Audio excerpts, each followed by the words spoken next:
इसकी जिंदगी झंड थी और इसकी किस्मत पूरी तरीके से बंद थी। स्क्विड गेम सीजन 2 का सबसे फेवरेट, सबसे चहीता कैरेक्टर हमारा रैपर थानोस, जिसको जिंदगी ने ऊपर पहुंचाकर ऐसी ली थी कि जैसे जॉनी सिंस ने भी नहीं ली होगी। और तुम एकदम शॉक हो जाओगे कि भाई की किस्मत कैसी है। स्क्विड गेम 2 का फेवरेट कैरेक्टर रैपर थानोस, जिसको लोग बुलाते हैं टीओपी, जो कि बहुत ही ज्यादा फेमस ग्रुप का मेंबर था, बिग बैंग। अब तुम लोगों ने बीटीएस का नाम सुन के रखा है, पर बीटीएस से पहले बिग बैंग था। समझ रहे हो बिग बैंग कितना फेमस था।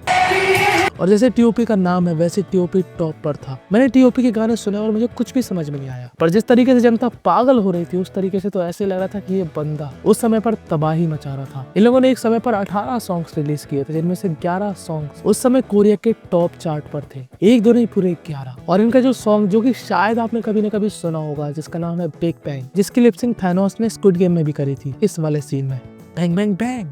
साले चील की निगाह मेरी। पर भाई ये जिंदगी है हलवा नहीं, इतनी आसान नहीं है इसकी लाइफ। जब भाई ने पहली बार वाईजी एंटरटेनमेंट के लिए ऑडिशन दिए थे तब उनको सिलेक्ट नहीं किया गया था। क्यों? क्योंकि भाई साहब उस समय बहुत ही ज्यादा मोटे थे। पर टीओपी को सिलेक्ट होना था, जिसके लिए टीओपी ने 40 दिन में, मात्र 40 दिन में 20 किलो वजन कम किया। पता नहीं भाई कैसे किया, 40 दिन में 20 किलो। और शुरू में भाई अप लेवल पे फेमस नहीं था, जो कि अंडरग्राउंड बैटल होते हैं ना, रैप बैटल, उसमें भाई साहब तबाही मचाया करते थे। और जैसे जैसे टीओपी थोड़ा बहुत फेमस हुआ तो उसको मूवीज भी मिलने लगी, और भाई साहब को अपनी मूवी 71 इनटू द फायर के लिए बेस्ट न्यू एक्टर का अवार्ड भी मिला था। मतलब टीओपी की लाइफ में अमूल बटर की तरह एकदम सब कुछ स्मूथ जा रहा था। पर तभी 2017 में टीओपी पर इल्जाम लगे कि टीओपी फूफू करते हैं, बाबा जी की बूटी पीते हैं, और बाबा जी की बूटी का सेवन कोरिया में बहुत ही बड़ा क्राइम माना जाता है। जिसके बाद हमारे देश की तरह नहीं, ऐसे क्रिमिनल्स को फेमस कर दिया जाए। टीओपी को भर भर के हिट मिला, इतना ज्यादा हिट मिला कि टीओपी को काम ही नहीं मिलना था। सब लोग टीओपी को कैंसिल कर रहे थे। उसके जो भी नए प्रोजेक्ट आने वाले थे फ्यूचर में, वो भी डिले हुए थे, और काफी सारे प्रोजेक्ट्स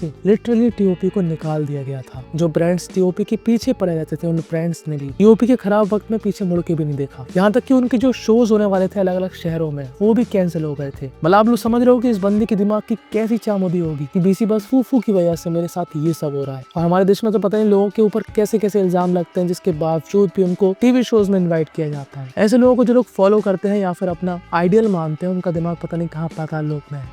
ऐसा मत करो मेरी जान। खैर, कोरिया की ऑडियंस बिल्कुल अपोजिट है। उन्होंने टीओपी को इतना भर भर के हिट दिया कि टीओपी अब कुछ भी नहीं कर रहे थे। लिटरली टीओपी ने क्विट कर दिया था।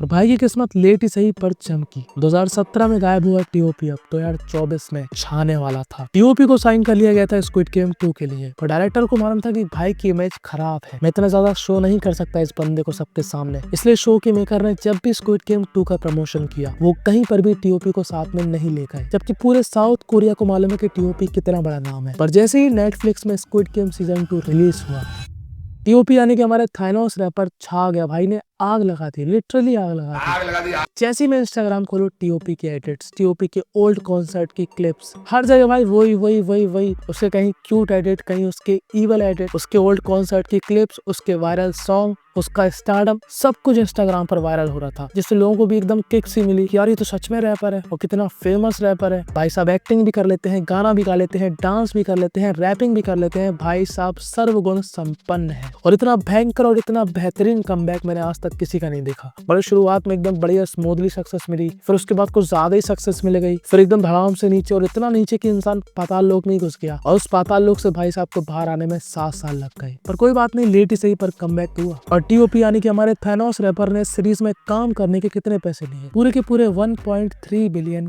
KRW बोले तो कोरियन वॉन, जो कि इंडियन रुपीस में होते हैं पूरे के पूरे 1 दहाई सैकड़ा हजार 10,000 1 लाख 10 लाख 1 करोड़, यानी कि 7,74,84,121 रुपए। अभी इतने सारे पैसे मिले इसको। सोचो अगर इसकी लाइफ में कोई उतार चढ़ाव नहीं होता और जितना ये पहले फेमस था उतना ही अभी होता, तो भाई कितने पैसे लेता ये? कमेंट में गैस करो भाई कितने ले सकता था उस समय। और एक बात और, भाई साहब की उम्र 37 साल है, जो कि कहीं से भी नहीं लगते। कौन से खेत का चावल खाता है भाई मुझे नहीं पता लगे तो मुझे कमेंट में बता देना। अगर तुम लोग स्क्विड गेम के एकदम मजबूत वाले फैन हो तो मैं स्क्विड गेम के ऊपर 2 वीडियो पहले बना चुका हूँ। एक में मैंने बताया कि 388 VIP है, और दूसरी वीडियो में मैंने बताया कि स्क्विड गेम में कितनी मिस्टेक्स थी या फिर कितनी हिडन डिटेल थी। तो अभी के अभी जाकर देख लो, मजा आ जाएगा।